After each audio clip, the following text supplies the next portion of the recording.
Bullseye is an expert marksman and assassin whose skills can make any object lethal to his target. Bullseye's real name is unknown. Bullseye grew up in the Bronx with his brother and his abusive father. Growing up, Bullseye became an expert marksman, being able to hit anything he aimed at. Still, at a young age, Bullseye's brother tried to kill their father by setting their apartment on fire. The boys were separated and sent to foster homes. In high school, Bullseye became an excellent baseball pitcher. He was headed for the major leagues when he killed a batter who mocked him. Bullseye was so thrilled by killing, he became an assassin. He wanted to make a name for himself in the underworld by defeating Daredevil. His plans backfired, and Daredevil beat him. Angered by his defeat, Bullseye made it his mission in life to beat Daredevil. Bullseye famously had even killed Daredevil's love, Elektra. In a fight with Daredevil, Bullseye's spine was shattered. Bullseye then had his spine, as well as other bones, replaced or laced with adamantium, much like the mutant X-Man Wolverine. Bullseye later joined the supervillain team, the Thunderbolts, and later took on the mantle of Dark Hawkeye in the Dark Avengers villain team. Bullseye appeared in the 2003 Daredevil movie played by Colin Farrell. Bullseye is a psychotic killer and deadly adversary to Daredevil.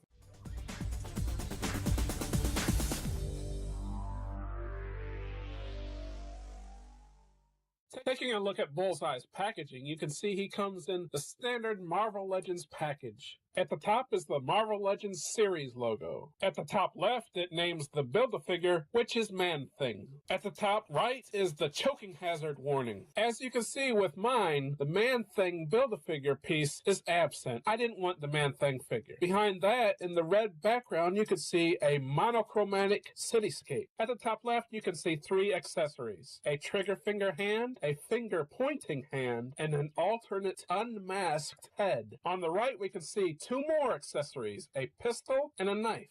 At the bottom are the Marvel and Bullseye logos. At the very top is Bullseye's Bullseye logo. On the side is artwork of Bullseye, and on the other side is the exact same artwork. Turning around to the back, at the top left, we see the Marvel Legends series logos, and below that it says Marvel's Bullseye. In the middle, we see a great photo of the figure in a nice action pose with the alternate head. On the right, we see a bio in multiple languages. And on the top right, the English one reads, "Motivated by a personal vendetta against Daredevil, Bullseye becomes an expert assassin, demonstrating an exceptional ability to use nearly any object as a lethal weapon." At the bottom, we see the other figures in this wave and the Build-A-Figure. The Build-A-Figure is Man-Thing. You have to collect all of the figures to build him. The rest of the figures are the Netflix Daredevil, Punisher, Elektra, and Jessica Jones, and the comic book Blade and Bullseye himself. Now let's free Bullseye from his plastic prison.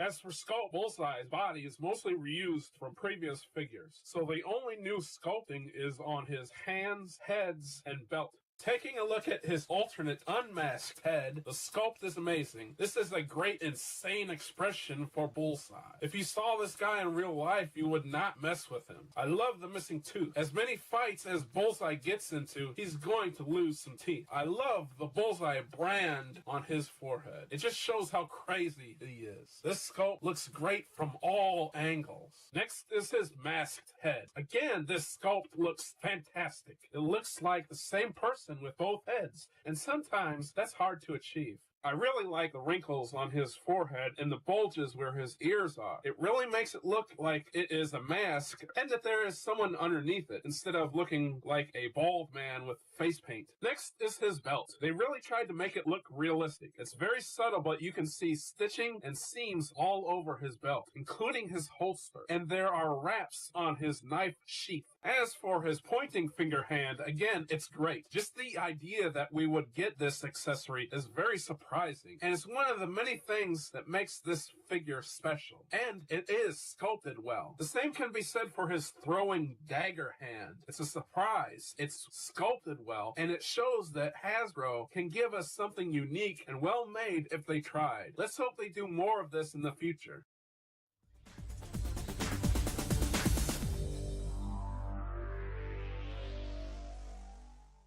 The paint for Bullseye is really well done.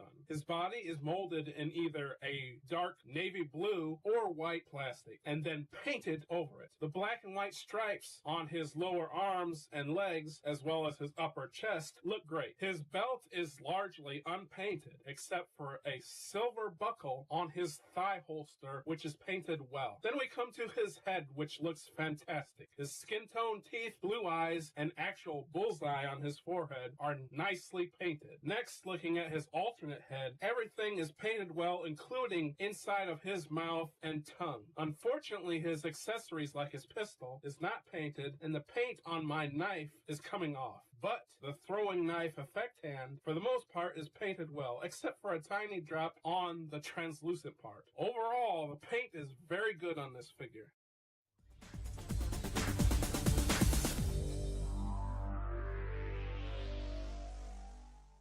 As for articulation, both of Bullseye's heads goes up and down and all the way around and tilts from side to side. At the shoulder, his arm goes out and in and all the way around. He has a butterfly joint that moves forward and back, a swirl at the bicep that goes all the way around, a double jointed elbow that bends in this much, a swirl at the wrist that goes all the way around, and a hinge at the wrist that goes back and forth. An ab crunch joint that moves forward and back, and the swivel at the waist that goes all the way around. A thigh joint that moves out and in this far and kicks forward and back, and an upper thigh swivel that goes all the way around. A double jointed knee that goes this far back. A swivel at the calf that goes all the way around. A foot hinge that goes up and down. A ankle rocker that goes back and forth. So overall, Bullseye has very good articulation.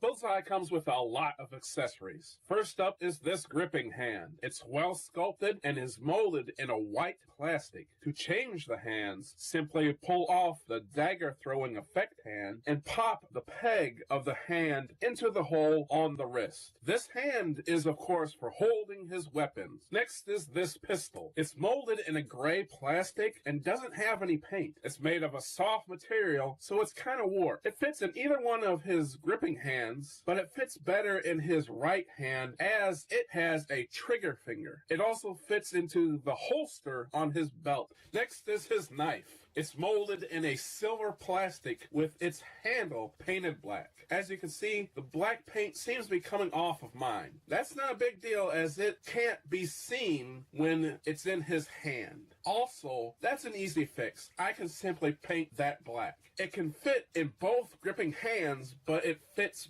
best in his left gripping hand. It also fits tightly in the knife sheath on his back. Next is this pointing finger hand. It's well sculpted and it's molded in a white plastic. This hand can be changed as simply as the other hand was. This hand's kind of cool. I suppose it's used to taunt his enemies. It also matches up with this artwork of the character. Next is the alternate unmasked head. It has a terrific sculpt and paint job. The sculptors do an excellent job on these villain heads. They don't have to look calm and stoic like the heroes. They can go crazy with the villains. He has a bullseye branded into his forehead. I love the insane look on his face. In his screaming mouth, you can see he has a missing tooth. Like the hands, the head is easily switched. Simply pop off the current head and put the neck peg into the hole at the bottom of his head.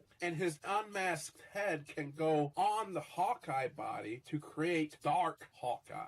but it was tight on my Hawkeye body. It looks kind of big, and the skin tone doesn't quite match up, but you can make it work. While technically not an accessory as it was on the figure in the package, I want to talk about the throwing knife effect hand. It's the biggest selling point this figure has for me. Like the other hands, it's easily switched. It's well sculpted and painted well, except mine has a tiny drop of paint on the translucent part. I love the way it looks and how it simulates Bullseye throwing knives. I would love to see more of these with figures in the future like Gambit.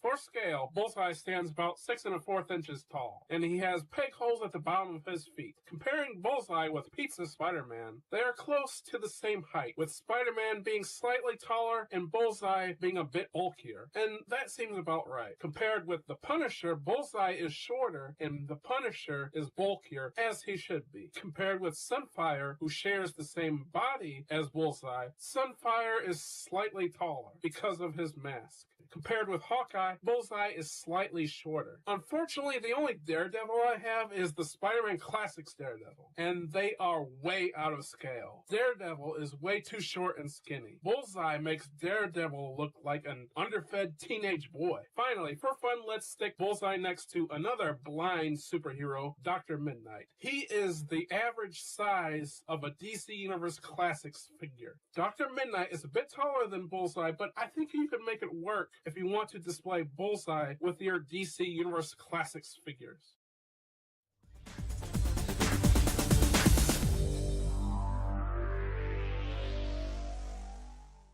So overall, Bullseye has great articulation, terrific sculpt, nice paint, and fantastic accessories. He is one of the best Marvel Legends I own. He has more and better accessories than the average Marvel Legend. So you are getting more bang for your buck. So my final grade is an A. What do you think of this Bullseye figure? I'm Tony Beers, thanks for watching, and I'll see you next time. This video is sponsored by the Crazy Kings of Toys. Check them out for all your toy needs and find out why they are so crazy. Find them on eBay, Bricklink, and Facebook. Links are in the description. For more Toxic Pop, visit our website at toxicpop1.wixsite.com/toxicpop. Email us at toxicpop1@gmail.com and check us out on Facebook at facebook.com/toxicpop1 and Instagram at instagram.com/wearetoxicpop. Links are in the description.